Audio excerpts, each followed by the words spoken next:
Barring an appeal, Isaac Heaney is officially out of Brownlow contention with an errant hand to the face copping him a one-match suspension. Essendon proved to the AFL world their premiership credentials, and the young Roos Damo are finally starting to show their potential.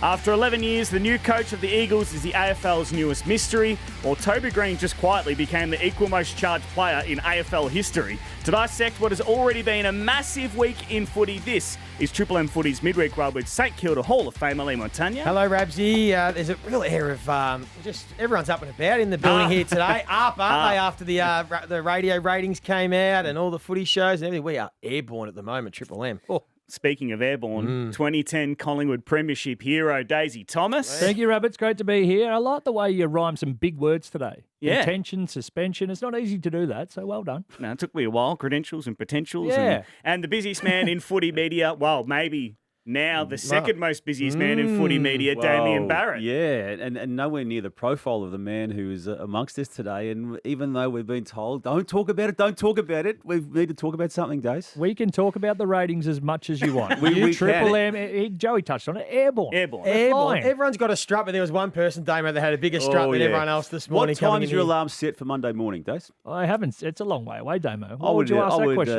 I would It's think it might Wednesday. be around 3:30 a.m. Nah, there's boxing at 6 most days.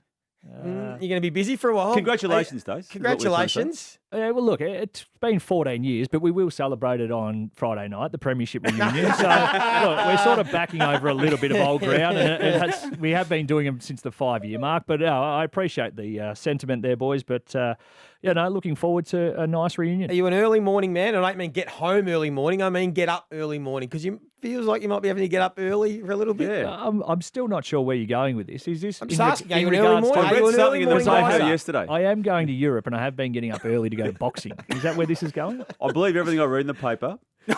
Everything. Yep. Yes. And it says Especially you're doing Herald Sun, something Damo. next Monday morning, early. And then Tuesday, Wednesday, Thursday, Friday. Start time 6 a.m. on this station. Monday. Yes, Yeah. Dale, it's going to be Anyway, good. I'll have to have this chat with you. I'm I'm not a bit sure worried what though, we're talking about. Joey, because as he alluded to, he has got the reunion on Friday night. Magpies Premiership somehow reunion? it's 2024 last time I checked, and they're reunioning the 2010 Premiership. So anyway, let's Is just that do all that not together. what you were pumping me up about? I'm so confused. So that's Friday night. We know what the Red Pack's like. I know they've got Nothing something goes- organised Saturday, and we also know what that means. Usually that goes into Sunday. And if someone's about to make his debut on Breakfast Radio on Monday, I'm worried. Oh, no, this will be Triple M and Daisy way. You should just roll in at 4 Yes. o'clock on Monday morning off the back of 2 days for the partying with the Premiership teammates. Yes. That would be a good start. No, I'm looking forward to the reunion. Just give us something. Look us in the eye. We've got to know each other really well Come over on, the journey. Dale. Just give us something. I just want to congratulate you all on the ratings. That's as much as I can give you. You've been under Mick Malthouse for too long, haven't you? Well, look, do you think the players came to play marbles today? You know, what They do you came to think? They come to play, but no, exciting stuff. Just and come I'm to looking play Monday morning for the sake of all of us, all right? Good luck No with it, worries. Daisy. How about I know that? you're Yeah, playing good the luck, straight mate. bat, but good luck. We're No, all very thank excited you. for Well, you. speaking of Mick Malthouse, he made an abrupt entrance on Sunday to the Sunday Rub and strafed everyone. That was random, wasn't it? was And random. there was a little bit of tension between Stevie J and Mick Malthouse. There was. Mick Malthouse, just threw a few little barbs Stevie's way, and Stevie Mick threw a loves few to back. rinse anyone, but usually he's got a relationship with the players. So, like, anyone at all in the reunion, he'll be into him going, like, you defend. What about you, Reedy? Like, Tom Hawkins turned into Wayne Carey on you. You're crap. And he just started going at Stevie, and Stevie sort of sat back and back and back, and then went, I've had enough of this. Bang, just because I tore you up. So, Yeah, just because I tore you apart in the grand final. But then Stevie took off early, apparently. yeah, well, his leg nearly fell off. Yeah. Are we allowed to say it since exploded? Well, we haven't got the updated version since the other. He sent us a photo. It squirted. It got all the. You showed me a photo. His knee squirted. His knee, he bent. He it came out of the popped. shower, and his leg went, And and out came all the pus and infection. he sent a he photo. okay? It went everywhere. He's not okay, like in terms of his mental stability, his application to looking after himself, but he's still alive, yes. Yeah, he's a sicko, Damo. He said, "Yeah, I'd be right to play a game of footy if it was on Friday." He reckons he just got this. He squeezed all the fluid out of it, Infection or- infection, and then he's like, "I'm right to go." Oh, he's a sick man. But anyway, plenty happening in Triple M. We're glad he'll be back with us this Sunday. And that is why we've had our second best ever footy ratings book in Triple M footy history. Did we get anything out of you then? I can't. So, The reunion's going to be good, I've told you 5 times. since when do we straight bat on this show, Damo? I know. That was Well, very- anyway, we do have to wrap this bit up because you need to get Isaac Heaney, Damo. So Good luck Monday, Dale. press the button, Ravi. Good Let's luck, go. mate. 3:30 alarm. Or Fugazi coming up next. But what we said has already been a massive week in footy. Damo's news next. Talk Adam Simpson, Max Gawn and Isaac Heaney as well. This is Triple M Footy's midweek rub thanks to BWS. Get your match predictions for round 18 and fair income or Fugazi on Triple M Footy's midweek rub with Joey, Daisy and this man, Damien Barrett. It's time for your news and let's start over the west with Adam Simpson finishing up after 11 years. Some coach sackings come as a surprise and some don't. And unfortunately for Adam Simpson, that's in the latter category. It was his 11th season and the past 2 3/4 seasons of those 11 have been disastrous. And that's just the straight footy numbers. You've then got to factor in the big picture, Joey, on how that looks for the club in a very fragile state of redevelopment and so many issues at play off the field as well. And you get to the point after round 17, 16 matches of 2024, his time is up. And he addressed it yesterday. I felt they handled that moment pretty well. It's always best and wrapped up neatly if you can get the coach who's been sacked to the table at the official media conference, and otherwise it becomes a media circus. So I felt they handled that moment pretty well, and now it's just a matter of how it looks in the future. And I've got some views on who will be in the running for that, but just keen to get your views on Adam Simpson's time as coach of the Eagles. The bit that could have been handled better was when they said, we expect you to coach this week, and that seemed like it had taken Adam Simpson by surprise. That bit. And look, That was awkward. We need to time code this even more so than normal. 11:08 today as we're talking on this Wednesday. We don't know whether he's actually going to coach on Sunday against the Brisbane Lions. We do know that Jared Schofield will coach the remainder of the season beyond this week. I'd be surprised, as you said, if he was to put himself through it one more time. Is this a move by the West Coast? So 10 games out of the last 70 under Adam Simpson. Is this them getting on the front foot with thoughts that maybe there'll be some coach movement across the board later in the year? It usually does. History says that once one club goes down this path, it does flush out another. Now, we know the suspects. We're not into it, the coach death riding. But I think it's a valid point, Days.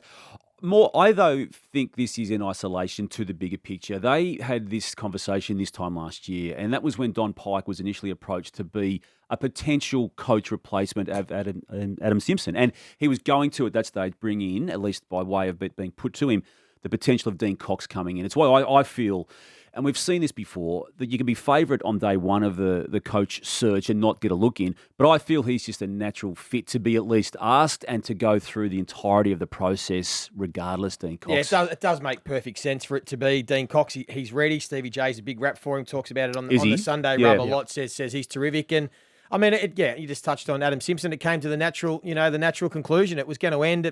You could have waited till the end of the year, but I suppose as we see now, once everyone knows that it's going to end at the end of the year, why sort of drag on the last 7 or 8 weeks, and why not make the decision now, which is what Adam Simpson and the club did. So it gives them an early chance to get first look. It gives an opportunity for Schofield to play some kids and go from there. And in the end, I think he's been a wonderful coach. Pre-COVID, he was an elite coach. So they were one of the best clubs going around. COVID, we know, had all sorts of effects on the West Coast Eagles, and then they never recovered, and injuries and probably not making some hard decisions early with their list has left them in their predicament they're in. My only concern with the next coach for West Coast, the club have to be committed for a long time. It's going to be a long rebuild. They've still got 7 or 8 players that are coming to the age of 30 or over that are going to really carry this group. You know, when you talk about McGovern and Tim Kelly now and Yo and these guys, it's going to be a long rebuild. So I feel that you don't want to just So are you saying there it's not necessarily rock bottom No, right not now? yet. No, I don't think so. Really? No, I don't think so. I don't think so because their young talent is still a mile off. You compare their young talent to North Melbourne's and Hawthorn's and a few other sides. They've got ages to go.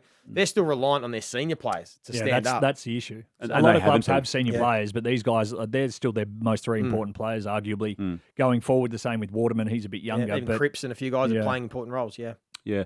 So, again, I feel he coached this year as part of that overall decision that was always going to be made at the end of this year to go. So, in that regard, he's absorbed the 16 weeks of this season in a way that would have been even harder for the person who's going to replace him. And that's why I was okay with Adam Simpson doing the heavy lifting because it's bought the club an extra 12 months to get through a bit more of the muck and the hard period. So then the new coach has got a little bit more breathing space. Imagine a new coach starting this year with this team and then the next. he'll be 4 years in, the new coach, still rocked down the bottom and already going grey. So Yep. at least it just bought them 12 months. And Don Pyke's as shrewd as anyone in football. We know that he's got a business background outside of football. He didn't need to return to football. He chose to, and he went and worked with Dean Cox underneath John Longmire.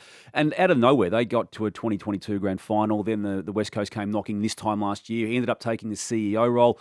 He's got the relationship with Dean Cox, worked with him at the Sydney Swans for 3 seasons. So he knows what he's about, and he's able to put his footprint and imprint on this club right now, and he has to this point already. Max Gorm out now for at least, now he's saying 1 week only, but with a broken leg, you'd think, as per the club's diagnosis the previous day, it might be closer to 2, 3, maybe 4, 5. It's left the Demons precariously placed, needing to win now to get back into the finals, and the match next up is against Essendon on Saturday. Yeah, not ideal, is it, for Melbourne, who was starting to find some good footy. I mean, the Brisbane game was terrific. Their offense was excellent against the West Coast Eagles, so they were starting to sort of move on with life without Petrarca and were finding ways to win. And Melksham back in made a difference. Now they're going to have to try and find a way without their big superstar Ruckman, who really does a lot of heavy lifting for that team. So it's going to be another challenge for Simon Goodwin and this club. Still only 1 game off 5th. So it's as bad as in doom and gloom as it is. They've got a decent enough run coming up. The Dockers away, that's probably hard. The Giants at the MCG, though, so that's a good one for them. And then the Dogs at Marvel. But I think we'll see the hole that Max Gorn has been covering a lot of, especially with the midfield. If you've got a bloke that can hit it wherever you want, that already gives you an advantage when you do take one of your superstars out of the side. They come up this weekend against one of the more competitive ruckmen in the league in Sammy Draper as well. So it's it doesn't look good for the D's. 2 of the game's biggest names took cases to the tribunal on Tuesday night and both failed. Isaac Rankin had a 4-week ban maintained as a result of his hit on Brandon Starcevic. And the more important one from a Brownlow perspective was Isaac Kearney. And again, time coded now. It's 11:13 on Wednesday. We still don't know whether the Swans are going to take that through the appeals tribunal. I've got to know they're talking about it and we're thinking about it, and they have to. I would have thought too. You can find a legal reason to do anything, so I reckon they will. Well, but roll we the don't dice know. again. For the sake of a Brownlow? Absolutely. Yeah. I think you've, as a club, and it's not bigger than the individual or the club is, but the fact that he's in contention and a lot of Brownlow trackers have him leading at this point, I think you've got to at least roll the dice. If he still gets a week, well, fair enough, but also the importance of him playing in the side. You can't move past these things. You go, oh, well, you just copy him a week. And you go back to 2022, similar time of year, maybe a little bit later, Paddy Cripps had that massive hit on Calamachi. Initially got the 2 weeks, match review gave him that, lost at the tribunal and then took it through the appeals tribunal, gets off and then 4, 5, 6 weeks later officially put a Brownlow medal around his neck on the back of the appeals tribunal being accessed. So I'm with you, Days. I so feel the they have rising to star go through. this year and the Brownlow could go down to 3rd or 4th, and it's just good luck. Could be one That's of those why years. I think it has to change. Yeah. Both of those things. What about the poor City Swans? A player's going to miss a game for Sydney. They've had the same team, and then guess what? Callum Mills comes sorry, back. they've got a We'll player get to the come back in. skipper. Oh, hang on, Callum Mills. Oh, right, So they'll keep rolling. And just to sort of back over that, when it went down on Mad Monday last year and it was revealed pretty quickly. Oh, yeah, you wanted him delisted and Stripped of the And- captaincy. No, not delisted. Don't put words in my mouth. Stripped off Should have the been captaincy. Yeah, captain of yeah, the Bali absolutely. Geckos. But That's only... what I wanted to say was, who would have thought, and even John Longmire in his wildest dreams wouldn't have thought that when he got to return for round 18, that they'd be 2 matches clear plus a wad of percentage ahead of every other club. So extraordinary scenes, and they'll have the luxury of having Luke Parker come back through the VFL after his 6 weeks is out too, and that's happening this week. One more medical retirement too to add to the list there, which is very, very unfortunate. It started last year. In the recent wave of these incidents with Angus Brayshaw having to go down that path, or officially this year when he made the decision through the medical unit that assesses these cases, Nathan Murphy, not long after that, we had a player at the Western Bulldogs by the name of Aidan O'Driscoll who never got to play a game of footy as a teenager after an off-season knock, and now it's Josh Carmichael of the Collingwood Footy Club, a draftee in the 2022 rookie draft and someone who showed some genuine talent in the 2022 season and parts of 2023, but just not been able to get a crack at it. Now he's out of the game forevermore. Yeah, it's no doubt sad from a footballing perspective and for a young man who wants to live out his dream, and we all understand that and feel for him. But as I've been on record now saying, I mean, life is so much more important, his health and his well-being, and he's got a whole life ahead of him to live. So you want him to do that as best he can. So unfortunately, from a football point of view, this is now something that's going to change his life, but it's going to, in the long run, keep him in a better space, and I'm all for it because I've seen teammates that are struggling post-footy with concussions. I think this is just going to prove that the model is starting to work because of these retirements. And years gone past, it would have been, you'll be right. You go out and play another however many games until you get to the point where you probably get delisted because your form isn't good enough or you're in and out of the side with the concussion. So Nathan Murphy, another one, there would have been a time where he just would have had the symptoms and been told to push on and shove on, which, to your point, Joey, you're not sure if it's already this bad currently, how bad could it have gotten? Be, yeah. So, I think that's a tick for the modelling. Unfortunate for the young fella. Well, the Pies have a huge game on Friday night against the Cats. We'll get your predictions for round 18 soon, but up next, it's fair dinkum or Fugazi and Triple M Footy's midweek rub. Damien Barrett, Lachie Neale could win a third Brownlow medal. Absolutely fair dinkum. And some may argue that he may have already should have got that title, given we just spoke before about Paddy Cripps getting off that charge through the appeals tribunal back in 2022.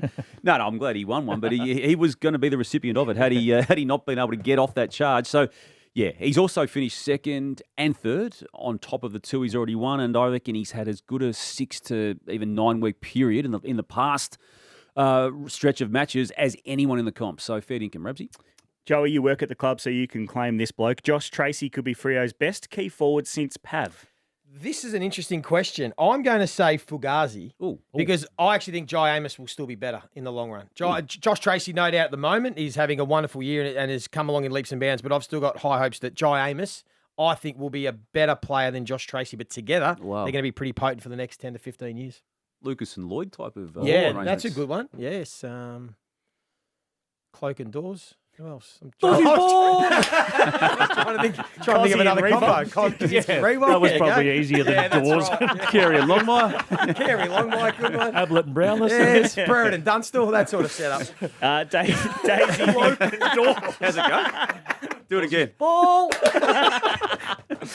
He'll be at the 2010 14-year reunion. I had the reunion on my mind. Yeah. He's Daisy. over in the States, isn't he, I think? Yeah, we'll fly him back. No, I think Nick Maxwell said he may not be there. Yeah, well, he'll be right. Daisy, the AFL deserves some measure of credit for how equal the competition is. Yeah, that's fair dinkum. This was the whole idea of what the AFL wanted years back, probably to the exception of one or two still, but for the majority of the ladder and the competition, it is the sort of any given Sunday. You can rock up and your team can win. You can go and support. And I guess the perfect example was any given Sunday last Sunday when the Saints rolled the Sydney Swans. Damo, Zach Merritt is making a strong case to be All-Australian captain. Absolutely. Fair dinkum, big time there, Rabsy. He too has had an amazingly good season. I felt until maybe a month ago, Max Gawn was that person who is the captain of a footy club and also Paddy Cripps. But if you want to be on the Zach Merritt case, you've got a very sound argument to lodge. Joey, Sydney looks slightly vulnerable for the first time this year. Oh, slightly is probably the right word. So fair dinkum, slightly, not overly concerned, but teams are starting to sort of put a bit more work into them and figure out ways to beat them. So they have to go to another level, and it's going to be more difficult from here than it has been on the run home, but not big concerns just yet. They could have beaten the Saints by 5 or 6 goals if they kick straight. Yep. Lost 3 matches by 8 points. Yeah, it's not alarm bells. Damien Barrett. North won't be on the bottom of the ladder for 10 years. Can I park the answer to that until after round 21? No, are you tipping them to beat Richmond round 21? I've got to hold on that. Are you going to tip them to beat Richmond? I'll tip them to beat Richmond. There you in go. round 21. Yes. The answer is yes.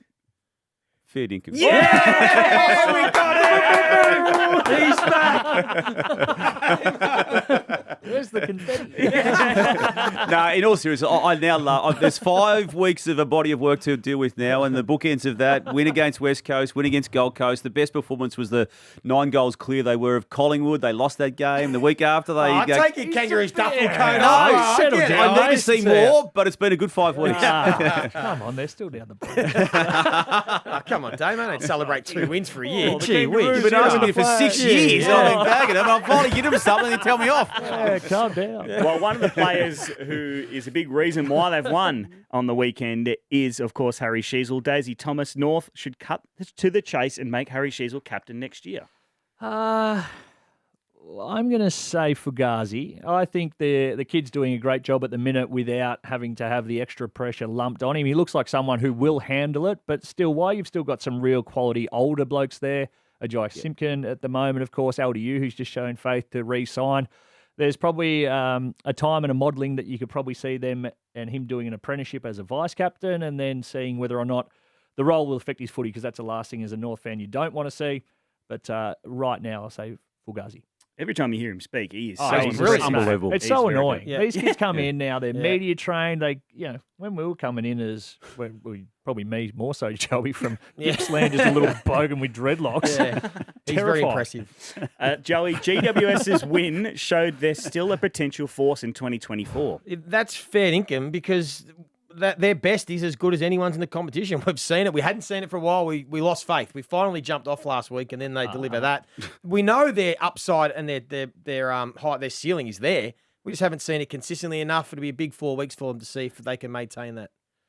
Damo, Jesse Hogan is the bargain trade pickup in recent history.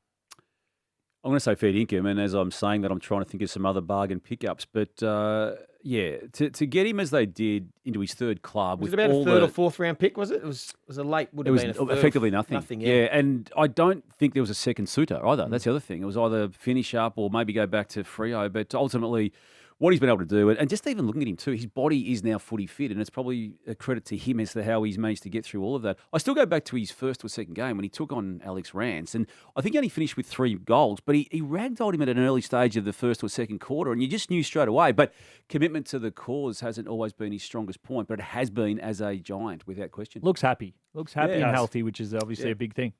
Joey, as a footy club, Gold Coast need to grow the up. That's you just swore. Don't do it in front of Damo. He doesn't like that. Yeah, that's fair income. That's fair income. They're not far away. They're not far away, but they've just got to take the next step, and that's not easy. But they will get there under Damien Hardwick. But yeah, it was a good call by him. You like A the good public call. Yeah, good call by him. Yeah, Dropping sends the a F-bomb. message. send a message. Yeah, I do. Yeah, I did. Yeah, we're all mature, Damo. We're all grown up. So I think it was the right message to send for the whole football club and the footy world, that we're not just here to make up the numbers. And we've been critical of Gold Coast just being floating through and not being relevant and all those sorts of things. And he wants them to be relevant. And he made a public message. I liked it. The AFL ticked off that public message too. Yeah, it's okay. If you get on the front foot as they did, you're a fine. chance to be okay. Yeah. Daisy, I'm going to play you some audio here. Do the Gold Coast Suns actually need Dustin Martin? I don't think they need him. I don't think they need him. We had a very, very similar situation with Ben Cousins, sort of in the end of 2008, where we were talking about, maybe getting him, maybe not. And in the end, we didn't. And the emphasis was put on the group to rise to that level. Fair income or Fugazi, if Ben Cousins had have gone to St Kilda in 2009, he could have done all the running and allowed Joey to focus on the kick-ins. Oh, No, that's nice. that's mischievous. Yeah, that is mischievous. But answer it. I'm not even going to answer that. Fair dinkum. That is fair dinkum, Joey. Your stats would have been inflated. Cuz could have done all the hard work covering for you, and you would have had an option to kick it to yourself, to him, and then get it back. Yep. There's 2 for 1.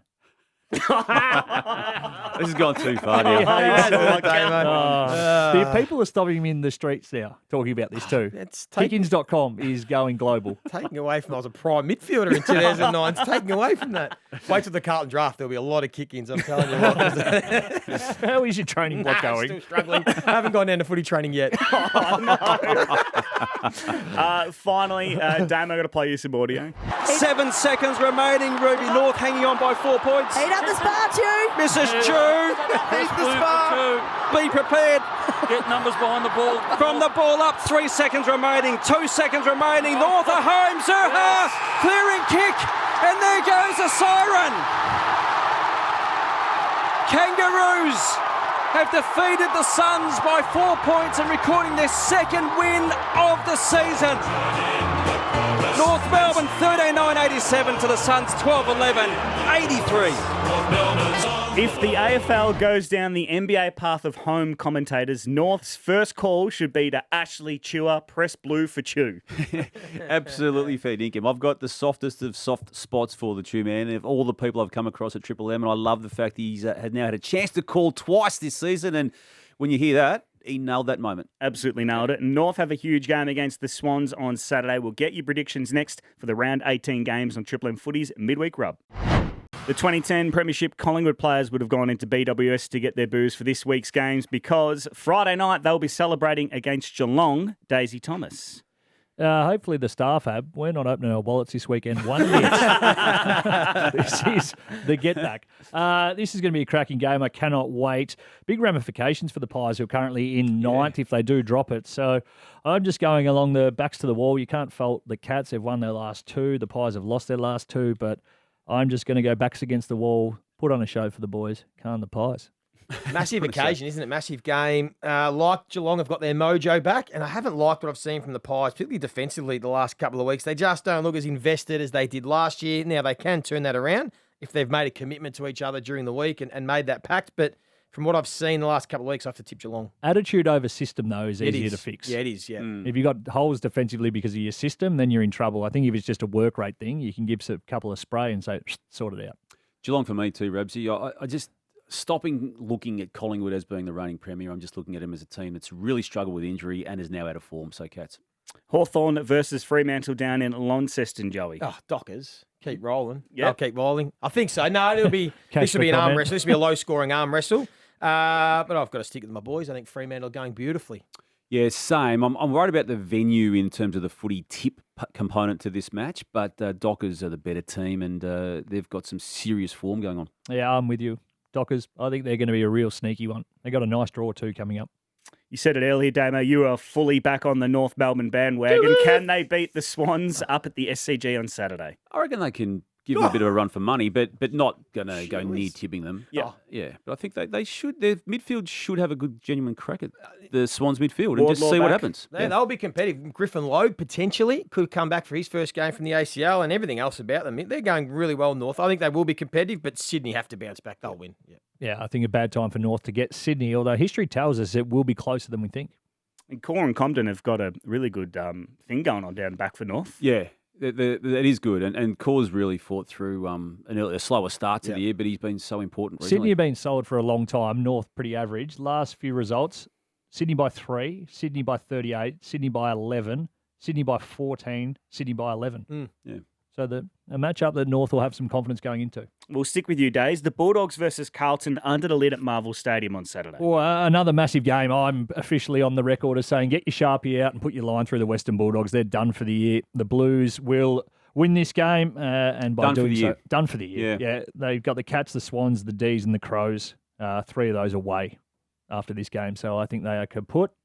Book your holidays for September, Doggies fans. I still have the Blues as the second best team in it, so I expect them to bounce back and win at Marvel. Yep. Same reasons for me tipping the Blues. Your old side had a win on the weekend, Joey. St Kilda, they up against Adelaide at the Adelaide Oval on Saturday night. Yeah, tough ask. Adelaide's form's just sort of sneaking under the radar. It's pretty solid. The Crows in at home against a team that they'd fancy. It's hard for the Saints to back it up again. I'd love to see them do it, but I think Adelaide, too much firepower. I don't trust the Crows, but I'm going to tip them in this game. I agree with all of it. Can't the Crom. Melbourne versus Essendon, Damo, huge game. No Max Gawn for the D's. I hate sitting on the fence, but Wednesday afternoon or Wednesday morning as we're talking today, it's too early to pick on this game. I wanted to go for Melbourne if Gawn was available. He's the not. safe option's Essendon, but I'm going to sit on the fence. Sorry. It's a good call, Damo. The safe option is Essendon. So you're saying a draw? Melbourne. Hang on. It's When Wednesday. have we It's Wednesday. Yep, no one gives a stuff if you get it wrong. Oh, you won't replay it? We'll replay this now. You made a deal. Sorry, tipping, Damo. For this show, I'll tip Essendon, Yeah, but I reserve the right to change. That's all we wanted. Flog 'em. That's all we wanted. I'll go Bombers, but no confidence at all in this one. Bombers for me. Gold Coast back at home, Daisy Thomas. You have a theory, and they're up against Port Adelaide. I do have a loose theory, and I'm happy to share it if you want to listen. Joey's got It's- another theory. Yeah, well, it's all about the inability of sides going up to the Gold Coast to be as clean as they are when they play at a Marvel Stadium or an MCG. Because of the factors, the weather conditions, the slippery ball. And I'm not talking massive amounts, maybe a little fumble here, but it invites the Gold Coast pressure. So scores from turnover average. The Gold Coast Suns score 67 points from turnover on average up at the Gold Coast or Darwin. So in those conditions, when they come anywhere else, just 38 points. So they're a 4-goal better side on average, plus 24 points against Oppo at home. And when they come down, they're a minus 23 point from turnover on average. So they're 4 goals worse away, 4 goals better at home. I think because they apply the pressure that is allowed and brought on by the slip. And when they play down here, they can't do it because the teams are too clean. Yeah, I think teams go up to the Gold Coast and play below their level because they're not used to the conditions, so they don't play their best. So for that reason, I'm going to tip Gold Coast again at home. Port Adelaide might struggle with the conditions. They're not used to it. Gold Coast, we know, handle it really well, so I think they win. Hope to do this for the second game in a row, but Gold Coast and Port, to me, on a Wednesday is too early to tip. But I will go for Gold Coast for this conversation. After all that said, I think Port win. I'm still a believer in Port. I still think they've got a bit to say come back into the season. Their midfielders going up against the Suns midfielders. Yeah, and that's going to be game on. No, Jason Horne-Francis, Rosé Butters-Wines combined for 119 disposals, 28 clearances and 6 goals on the weekend. That is incredible numbers. Damo, Richmond versus the Giants. You just can't tip Richmond under any circumstance, and that's even without GWS getting its mojo back last week. So Giants easily. Giants. Yeah, the tsunami is back. And finally, Joey, we don't know if he's going to coach them, but Adam Simpson's former team in West Coast are going up against Brisbane to round out the round. Yeah, well, either way now, it becomes a slight danger game for Brisbane. We just know the emotion around it, whether Simo coaches or there is the interim coach. There's always that little spike first up. So that is a danger game for Brisbane, but I think and hopefully Chris Fagan prepares them well enough and they still get the job done, Brisbane. Couldn't possibly lose to the West Coast, regardless of coach. I like it. I'm with you. Go on the Lions. Let's get your certainties and a surprise quickly before we finish the pod. I will give you, in a very tough round, I'll give you Carlton as my certainty and I'll give you Hawthorn as my outsider. Fremantle or Hawthorn favourites? Fremantle. A favourite. You're going to have a 2.5 start for the Hawks. Okay. So close. Going Brisbane. No, I've got no idea. While you're working it out, Succinct. I'll back up days with Carlton as my certainty and Melbourne as my roughie. Adelaide is my certainty. North Melbourne is my roughie. Well, as always, you can hear every single game across round 18 on Listener and on Triple M, starting with Collingwood versus Geelong, the blockbuster at the Triple MCG on Friday night with Mark Howard, Nathan Brown, Luke Darcy, Jason Dunstall, and our very own Damien Barrett. Howie's back, is he? Howie's back. Howie's back. This has been Triple M Footy's Midweek Rub. Howie.